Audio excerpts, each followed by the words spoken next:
Hi, everyone. Thank you so much for your messages, your emails, your contacts, your communications. Those of you who have been looking to make new bookings and things like that. I am extremely grateful for all of these, the people who have contacted me concerning business and concerning, engaging with the company because the East Africa Seaweed Company does have a lot of prospects.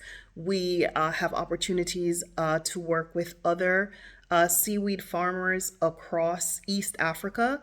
And one of the things that, I look at from, the long road and the long perspective is being here in Tanzania on the mainland gives me access to so many more markets other than just Tanzania. So Tanzania is in the East Africa block. It has a strategic location. It has all of the things that is going for it, but those are just, factual data.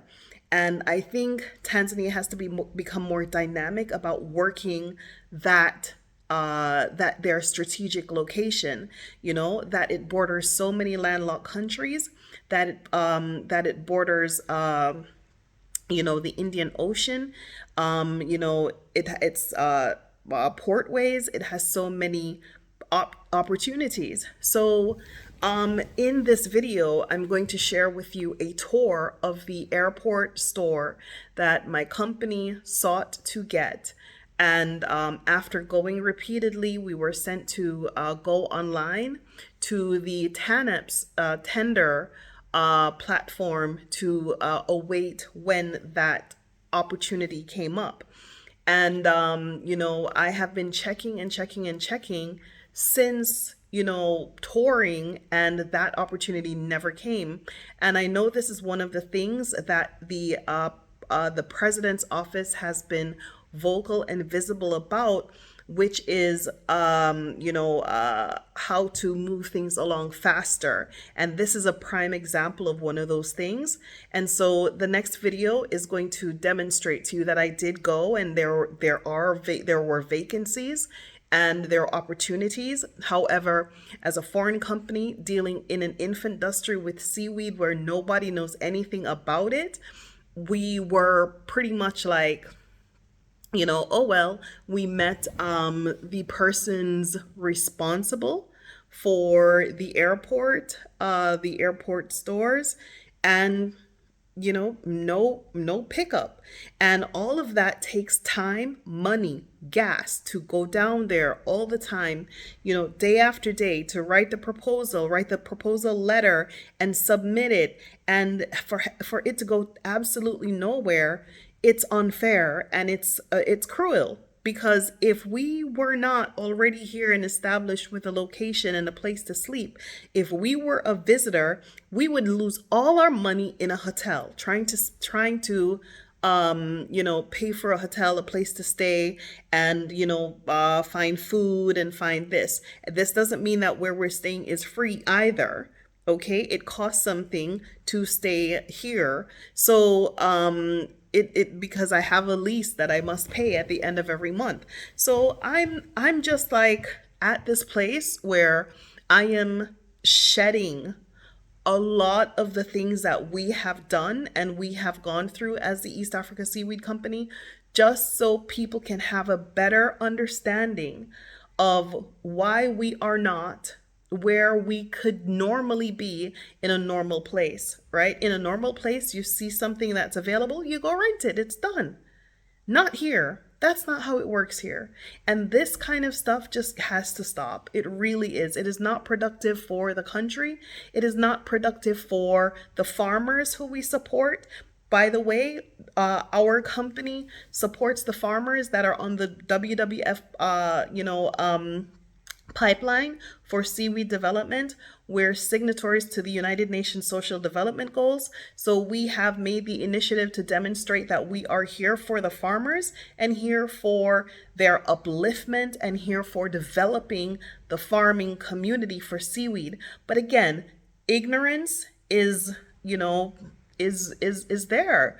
The ignorance and the unwillingness to become more knowledgeable. And I think that the people who are responsible for engaging with the foreign direct investors, or the investors, the money that should be coming to Tanzania, those people need to have their own side conferences. If you are at the airport and you have properties, then you should be engaging with the TIC, so that you can demonstrate what you have, and you can also learn. Okay, because when we started out, we had the money in the kitty to do this. It wasn't a fantasy, it wasn't a dream. However, because of the time it took and the months it took, money is liquid. It does not sit one place waiting for you to spend it. So, to traveling back and forth, that's gas. Looking at other things, at other options, that's time, money, gas again, and then paying someone like Jackson daily to go back and forth to execute some of the things that needs a Tanzanian to do is just ridiculous. So this is one of the receipts that I have, and I have tons of them, tons more. So I should not be in the position that I'm in at the moment, because when I did this, I already had many things available to me. We built our drying sheds. We built our relationships with the farmers. We built our network. We built all that we needed to do, and our position in the market as the exporter and the processor gave us the opportunity to scale up. And I should not have to, step away from the government to go to another private entity and give that money away. That money should have gone back to Tanzania. So this is one of these things that I'm telling you is just mind-blowing. So without further ado, please watch this video that I have previously shared with my investors group. But this I'm sharing now because I would like more people to be aware of the issues that we have been having. And I definitely need support. I'm looking for a major shareholder in the company to help us to grow to where we need to be. I am looking for granting opportunities. I'm researching that every day. And I'm also looking for donations and support, or people who are looking to purchase our CMOS so that we can continue to do the work that we are doing. We have done tremendous things and we're doing great things. But the issue that we're having right now is we have the farmers who are turning to us for capacity development, marketing, and scaling them up, because we're the private sector and the farmers don't necessarily have the tools or the skills to reach the international export market or even the local market to get their product out the door. So an international company such as us, who has the international skills and outlook in business development and marketing, we are their secondary, the secondary market. We help them to reach the secondary market. But up here, we have no funding. Right here, the grant makers, which I got off the phone with a second one yesterday, who promised us a grant for $500,000 a year for the next 3 years. When I'm asking about follow-up, they said, oh, we decided to just distribute that money amongst the farmers because it would be easier.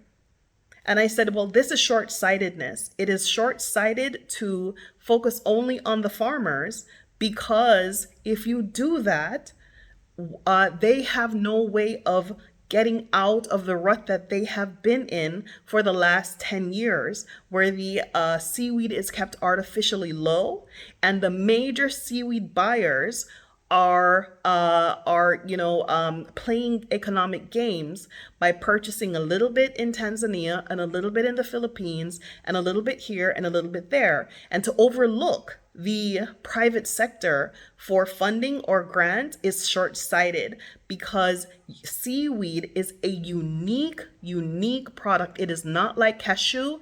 It is not like rice, where you can just take it and throw it in a warehouse.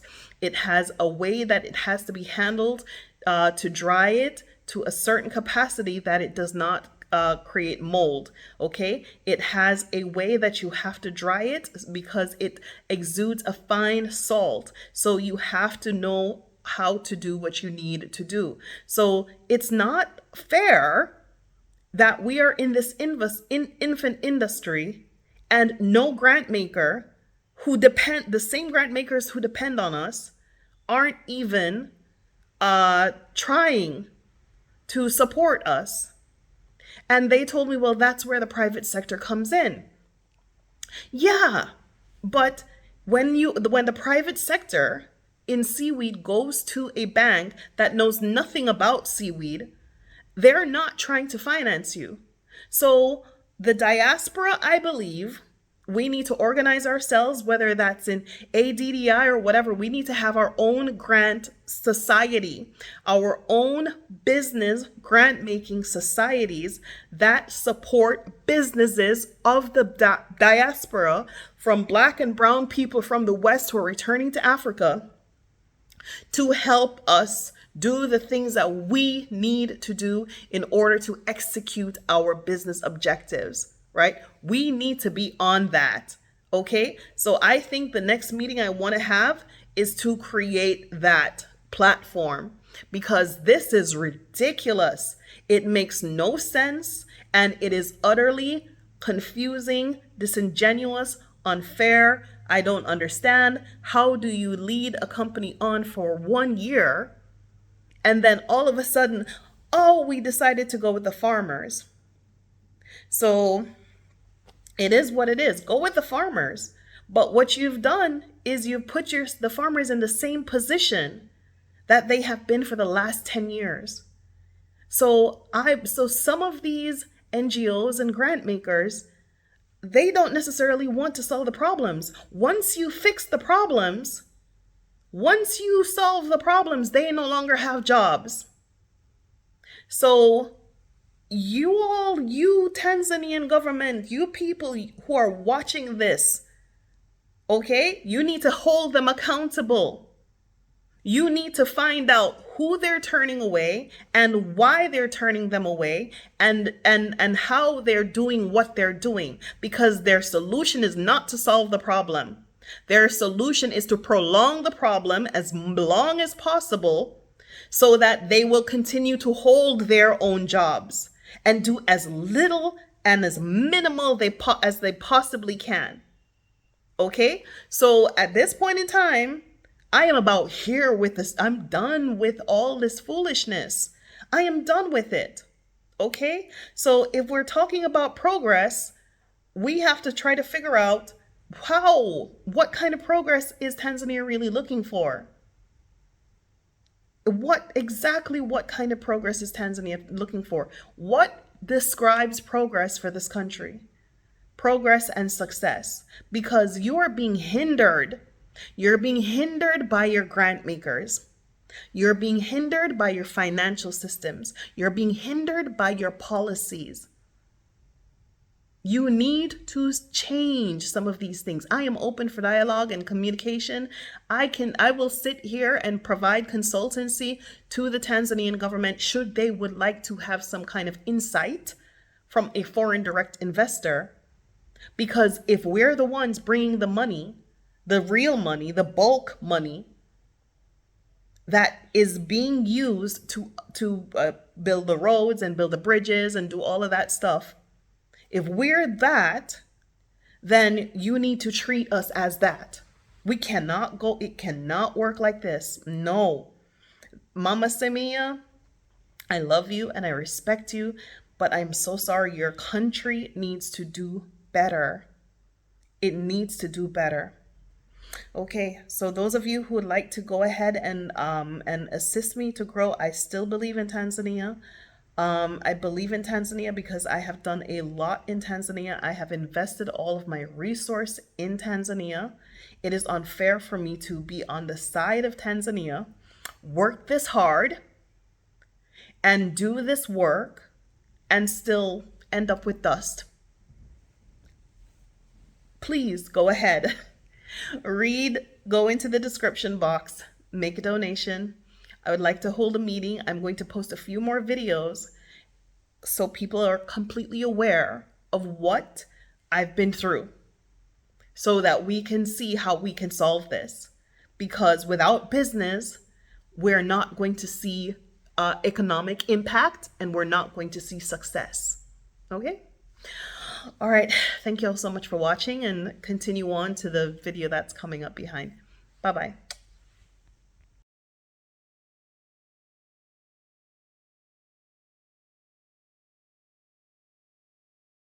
So we are at Julius Nyerere Airport, reviewing spaces that are available. This is at Terminal 6. I'm sorry, Gate C6, Terminal 3.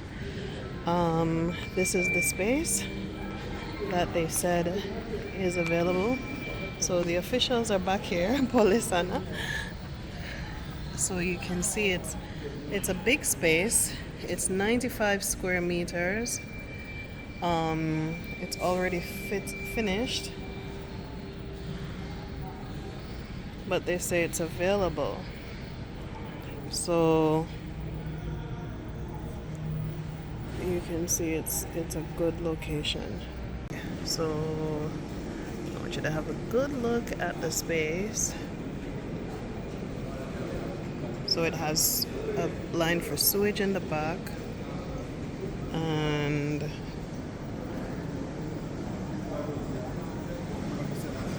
this space is gone, but this space is this is the spot right here. Okay, so we'll walk some more. It's right next to the duty free.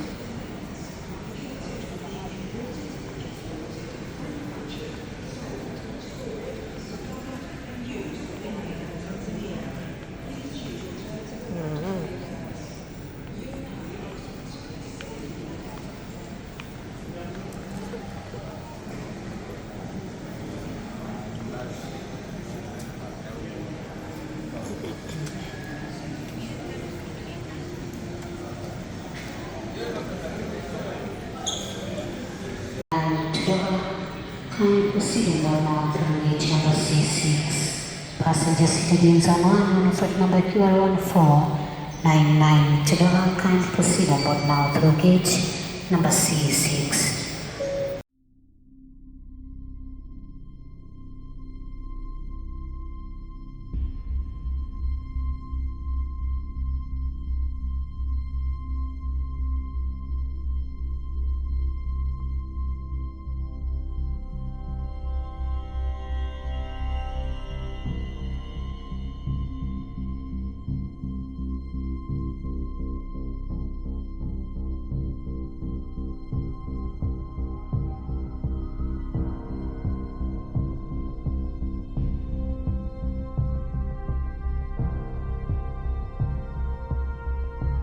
My name is Ulimboka Origin Ndile.